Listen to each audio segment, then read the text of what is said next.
नमस्ते दोस्तों, मैं डॉक्टर धीरज फत्ते, हिंदी विभाग प्रमुख, संजीवनी महाविद्यालय चापोली।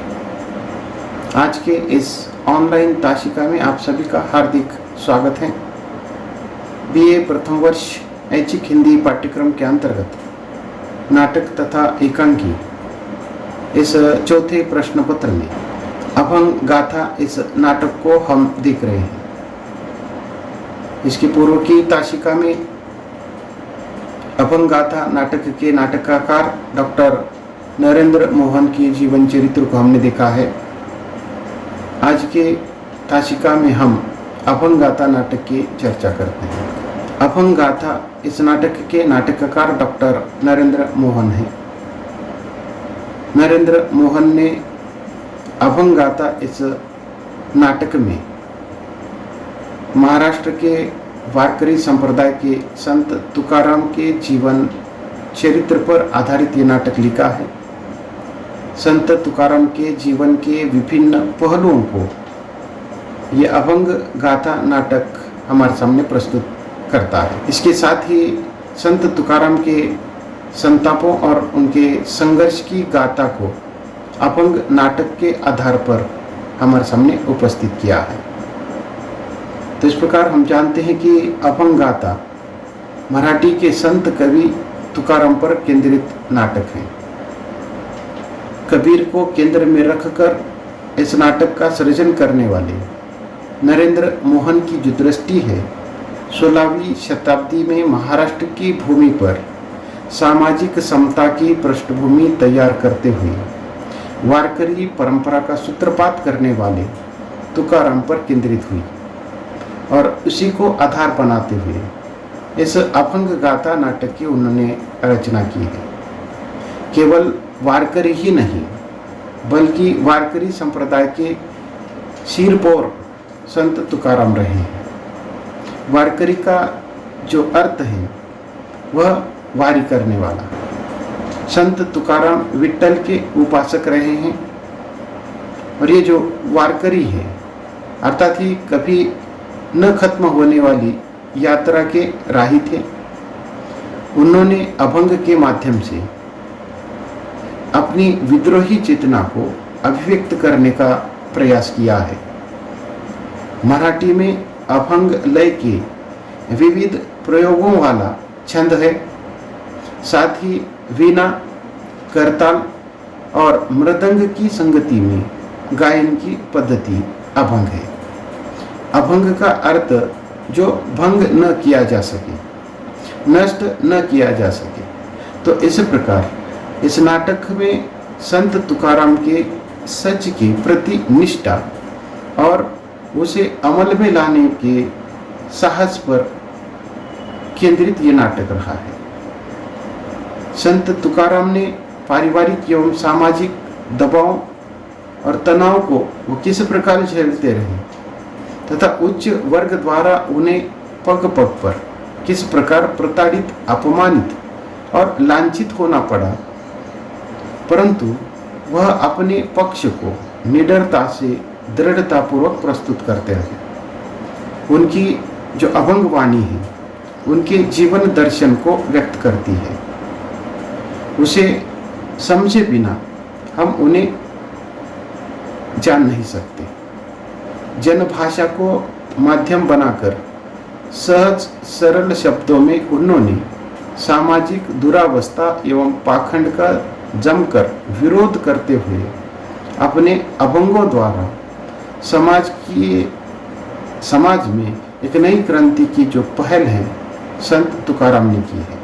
तो इस प्रकार इस नाटक में उनके जीवन की महत्वपूर्ण जो किंवदंतियां हैं उसके वास्तविक रूप को प्रस्तुत करने का काम डॉक्टर नरेंद्र मोहन ने किया है। तो इस प्रकार संत तुकाराम के जीवन पर आधारित इस नाटक के माध्यम से नाटककार ने संत तुकाराम का जो चरित्र है हमारे सामने प्रस्तुत किया है। तो इस अभंग गाथा नाटक को देखने से पहले हम संक्षिप्त रूप में संत तुकाराम का जो जीवन परिचय है उसको देखते हैं और उसके बाद अभंग गाथा नाटक की हम चर्चा करते हैं। संत तुकाराम का जन्म पुणे जिले के अंतर्गत देहू नामक ग्राम में सन 1598 में हुआ।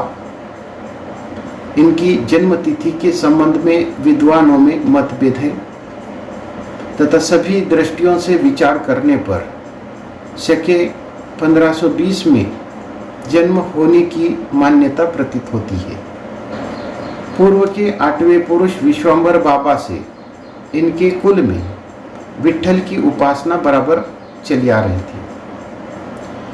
इनके कुल के सभी लोग पंढरपुर की यात्रा अर्थात वारी के लिए नियमित रूप से जाते थे। देहू गांव के महाजन होने के कारण वहां इनका जो कुटुंब है वो प्रतिष्ठित माना जाता था। तुकाराम की बाल्यावस्था माता कनकाई व पिता बोलोबा की देखरेख में अत्यंत दुलार से बीती, किंतु तुकाराम जब 18 वर्ष के थे तब उनकी माता पिता का स्वर्गवास हो गया और इसी समय देश में भीषण अकाल पड़ा, जिसके कारण इनकी प्रथम पत्नी और छोटे बालक की भूख के कारण तड़पते हुए मृत्यु होने की बात कही जाती है। विपत्तियों की ये बातें झूठी है, क्योंकि संत तुकाराम उस जमाने में बहुत बड़े जमींदार और साहूकार थे। ये झूठी बातें हैं, ये लिखावटी झूठी है। ज्वालाओं में झुलसे हुए तुकाराम का जो मन है प्रपंच से ऊब गया। तो इस प्रकार उनके आरंभिक जीवन के संदर्भ में मतभेद दिखाई देता है। उसके बाद उनकी जो दूसरी पत्नी जिसका नाम जीजाबाई है वो बड़ी कर्कशा होने की बात भी कही जाती है। तुकाराम सांसारिक सुखों से विरक्त हो गए, जिसके कारण चित्त को शांति मिली। इस विचार से तुकाराम प्रतिदिन देहू गांव के समीप भावनाथ नामक पहाड़ी पर जाते और भगवान विट्ठल के नाम स्मरण में लीन हो जाते और इसी प्रकार अपना जो दिन है वो व्यतीत करते। प्रपंच परान्मुख होकर तन्मयता से परमेश्वर प्राप्ति के लिए उत्कंठित तुकाराम को बाबा चैतन्य नामक साधु ने माघ शुद्ध 10 शके 1541 में रामकृष्ण हरि मंत्र का स्वप्न में उपदेश किया। उसके उपरांत उन्होंने 17 वर्ष संसार को समान रूप से उपदेश देने में व्यतीत किए। सच्चे वैराग्य तथा क्षमाशील अंतकरण के कारण इनकी निंदा करने वाले निंदक भी पश्चाताप करते हुए उनके भक्त बन गए।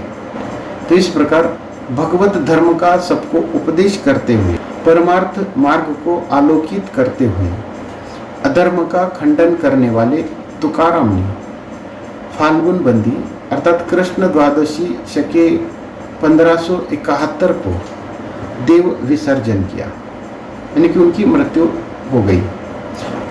तुकाराम के मुख से समय समय पर सहज रूप से प्रस्फुटित होने वाली अभंग वाणी के अतिरिक्त इनकी अन्य कोई विशेष साहित्यिक कृति नहीं है। अपने जीवन के उत्तरार्ध में इनके द्वारा गाए गए तथा उसी क्षण इनके शिष्यों द्वारा लिखे गए लगभग 4000 अभंग उपलब्ध हैं। संत ज्ञानेश्वर द्वारा लिखी गई ज्ञानेश्वरी तथा श्री एकनाथ द्वारा लिखित एकनाथ भागवत के वारकरी संप्रदाय वालों के प्रमुख धर्म ग्रंथ हैं। तो इस वाङ्मय की छाप तुकाराम के अभंगों पर भी दिखाई पड़ती है। तुकाराम ने अपनी साधक अवस्था में इन पूर्णकालिक संतों के ग्रंथों का गहराई तथा श्रद्धा से अध्ययन किया।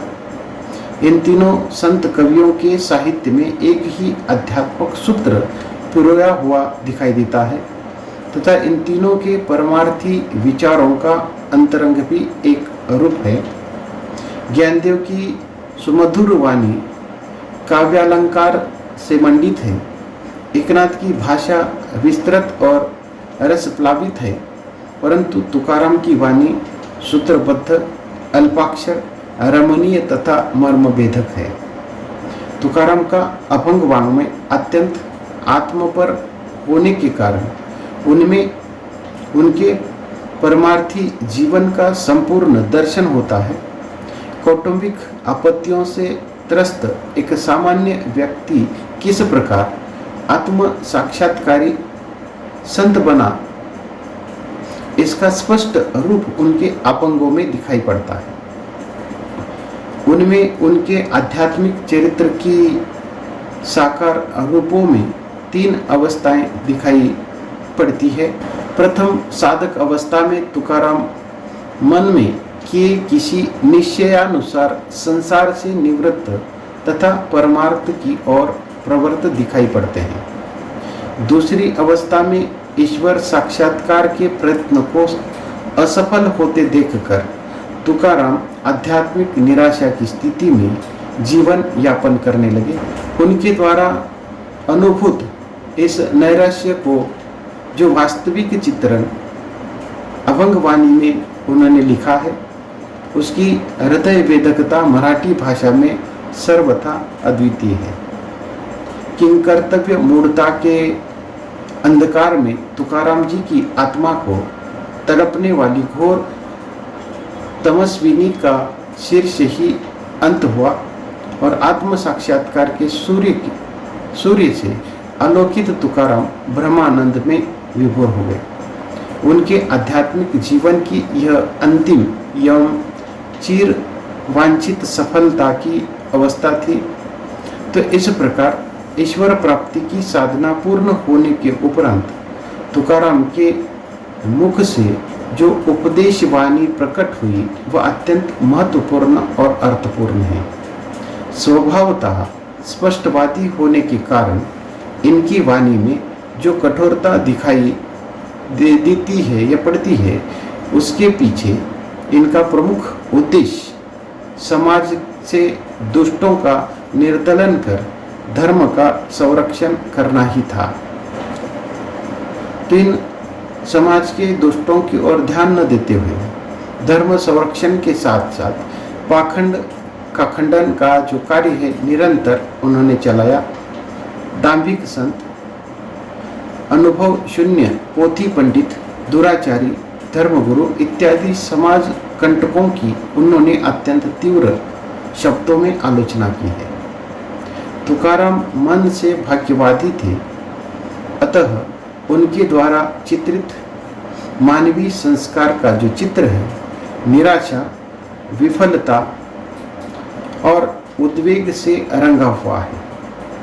उसके साथ ही उन्होंने सांसारिकों के लिए संसार का त्याग करो इस प्रकार का उपदेश कभी नहीं दिया।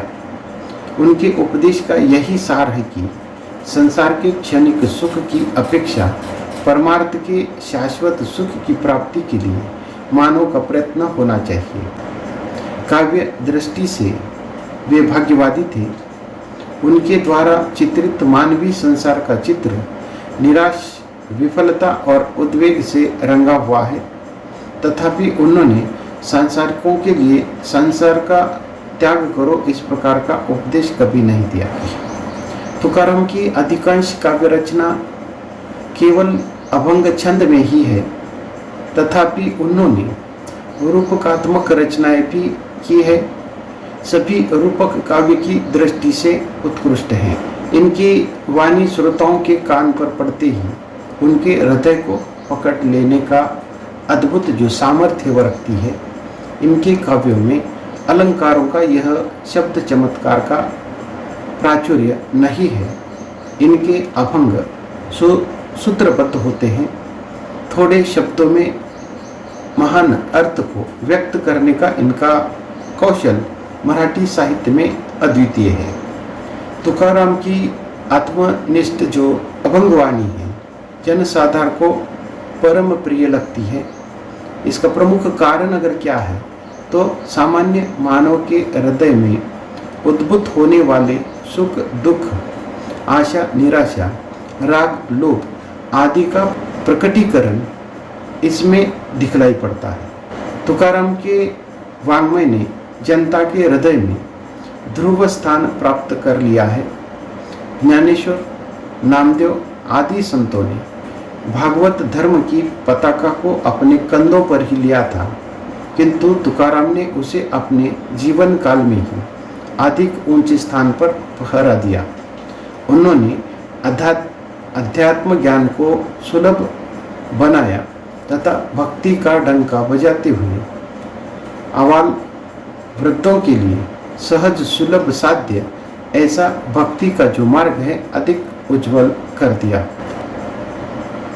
तो संत तुकाराम की जो अभंग गाथा है या उनके जो अभंग है, उन अभंगों के द्वारा हमें जो ज्ञान प्राप्त होता है, उन्होंने अपने अभंगों के द्वारा जो शिक्षा दी है, तो संत तुकाराम ने इस बात पर बल दिया है कि सभी मनुष्य परम पिता ईश्वर की संतान हैं और इस कारण वे एक समान हैं।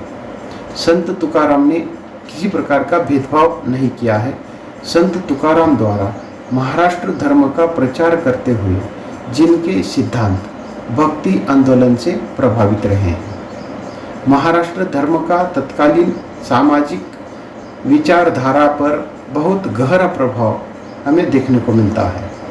तो इस प्रकार इसे जाति और वर्ण व्यवस्था पर कुठाराघात करने में सफलता प्राप्त नहीं हुई, किंतु इससे इनकार नहीं किया जा सकता कि समानता के सिद्धांत के प्रतिपादन द्वारा इसके प्रणेता वर्ण व्यवस्था को लचीला बनाने में अवश्य सफल हुए।